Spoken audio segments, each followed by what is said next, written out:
Hi everyone, welcome back to Saraswati Academy. और इस video में हम सीखने वाले हैं फ्यूचर कंटिन्यूअस टेंस। तो सबसे पहले इसकी पहचान की बात करते हैं। हिंदी वाक्यों के आखिर में अगर रहा होगा, रही होगी, रहे होंगे, इस तरह के शब्द हमें मिलेंगे तो हम समझ जाएंगे कि वह वाक्य फ्यूचर कंटिन्यूअस टेंस का वाक्य है। ये वाक्य बनाना बहुत आसान है क्योंकि देखिए आप, इसमें सिर्फ एक हेल्पिंग वर्ब है, विल बी, जिसका यूज हम I, we, you, they, he, she, it, this, they, brother सबके साथ कर सकते हैं। केवल एक हेल्पिंग वर्ब है, तो कंफ्यूजन खत्म। अब दूसरी बात कि जैसा कि हम जानते हैं कंटिन्यूअस में हमेशा हम वर्ब की आईएनजी फॉर्म इस्तेमाल करते हैं, तो सभी जगह पे वर्ब की आईएनजी फॉर्म इस्तेमाल करेंगे, चाहे अफर्मेटिव हो, नेगेटिव हो, इंटरोगेटिव, है ना, सब जगह आईएनजी फॉर्म। तो चलिए कुछ वाक्य बनाते हैं जिससे हम इस कॉन्सेप्ट को समझ पाए। जैसा सबसे पहले लिखा है, अफर्मेटिव वाक्य बनाने के लिए सब्जेक्ट, उसके बाद विल बी, फिर वर्ब की आईएनजी फॉर्म और फिर ऑब्जेक्ट, है ना। तो वह आ रहा होगा, हम जानते हैं वह की इंग्लिश होगी ही, और रहा होगा से हमें समझ में आ गया कि हमें विल बी लगाना है, तो ही विल बी। अब आने को कहते हैं कम, और कम की आईएनजी फॉर्म होती है कमिंग, तो हम यहां पे लिखेंगे he will be coming, he will be coming. ऐसे देखिए आप, देव स्कूल जा रहा होगा। अब देव की इंग्लिश क्या होती है, देव, और सबके साथ क्या लगाना है, विल बी लगाना है, तो देव विल बी। जाने को कहते हैं गो, और गो की आईएनजी फॉर्म होती है going, Dev will be going. कहां जा रहा होगा, टू स्कूल, तो वाक्य बनेगा Dev will be going to school. ऐसे ही आप देखिए, बच्चे टीवी देख रहे होंगे, रहे होंगे फ्यूचर कंटिन्यूअस है ना, विल बी लगेगा। तो बच्चे मतलब एक से अधिक की बात हो रही है, तो हम यहां पे लगाएंगे चिल्ड्रन। अब इसके साथ हम लगाएंगे will be, children will be. अब हमें पता है कि देखो टीवी देखने को क्या बोलते हैं, वॉच, जिसकी आईएनजी फॉर्म हो जाएगी वॉचिंग, तो हम यहां पे लिख देंगे watching. Children will be watching, क्या देख रहे होंगे, टीवी, है ना, children will be watching the TV. ठीक है। इसी प्रकार से आप नेगेटिव देखिए, नेगेटिव में बस आपको एक चीज ध्यान रखनी होगी कि विल और बी के बीच में नॉट आएगा। ठीक है, जब भी हम नॉट लगाएंगे नेगेटिव वाक्यों में तो वहां पे विल और बी के बीच में नॉट आएगा। ठीक है, जैसे देखिए आप, वह नहीं आ रहा होगा, तो वह की इंग्लिश होती है ही।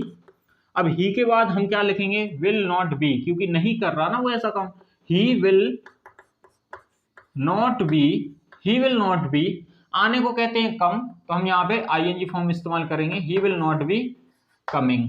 ऐसे आप देखिए, देव स्कूल नहीं जा रहा होगा।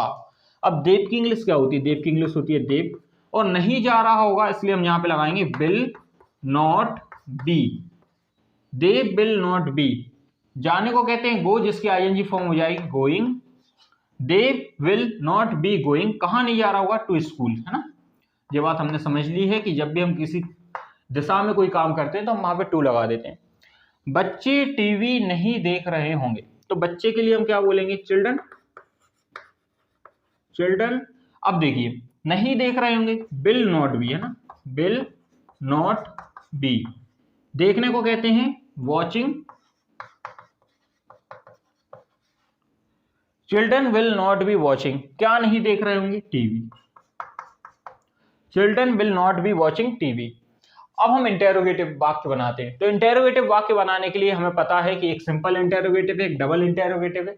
सिंपल इंटेरोगेटिव जब हम बनाएंगे तो आप इस बात को ध्यान से देखना कि हम सिर्फ विल को आगे लेकर आएंगे और वी जो होगा उसको हम वर्ब के साथ ही लगाएंगे। ठीक है, तो जैसे हमने यहाँ पे लिखा है, क्या वह आ रहा होगा, तो सबसे पहले विल, अब इसके बाद क्या है, वह की इंग्लिश होती है ही, विल ही। अब वापस से बी लगाना है, विल ही वी। अब इसके बाद वर्ब की आईएनजी फॉर्म, आ रहा है, आ रहा होगा, तो आने को बोलते हैं कम, और कम की आईएनजी फॉर्म हो जाएगी कमिंग, तो वाक्य बनेगा विल ही वी कमिंग। ठीक है, क्वेश्चन मार्क। क्या देव स्कूल जा रहा होगा, तो हमें पता है अगर क्या से शुरू हो रहा है, सबसे पहले हेल्पिंग वर्ब है ना, तो हम लिखेंगे विल। अब देव की इंग्लिश तो होती है देव, उसके बाद हम लगाएंगे बी। जाने को कहते हैं गो, जिसकी आईएनजी फॉर्म हो जाएगी गोइंग। कहां जा रहा होगा, टू स्कूल, टू स्कूल। तो हमारा वाक्य बनेगा will they be going to school. हमें पता है जब डबल इंटरोगेटिव वाक्य बनाते हैं तो वहां सबसे पहले हमें WH वर्ड रखना होता है। तो यहाँ पे WH वर्ड क्या है? कहां। तो कहां के लिए हम लिखते हैं वेयर। अब वेयर के बाद हमें हेल्पिंग वर्ब लगानी है। हेल्पिंग वर्ब के नाम पे हम क्या लगाएंगे? सिर्फ विल, आदि हेल्पिंग वर्ब। और आदि हेल्पिंग वर्ब कहां लगाएंगे? वर्ब के पहले। तो वेयर विल, वह की इंग्लिश होती है ही। वेयर विल ही वी, है ना, हमें क्या लगाना है? वी लगाना उसके बाद। और आने को कहते हैं कम, और कम की आईएनजी फॉर्म हो जाती है कमिंग। तो वाक्य बनेगा where will he be coming. ठीक है, तो आप इस बात को याद रखना कि हम जब इंटरोगेटिव बनाते हैं तो विल भी जो हमारी हेल्पिंग वर्ब है उसको हम दो हिस्सों में बांट देते हैं। विल को अकेला उठा के आगे लेके जाएंगे, जबकि बी जो है हम वो वर्ब के आईएनजी फॉर्म के साथ लिखेंगे हमेशा। ठीक है, ऐसे आप जब इनके इंटरोगेटिव के नेगेटिव बनाएंगे ना तो वहां पे भी याद रखना कि जो नॉट आएगा ना तो वो बी से पहले आएगा।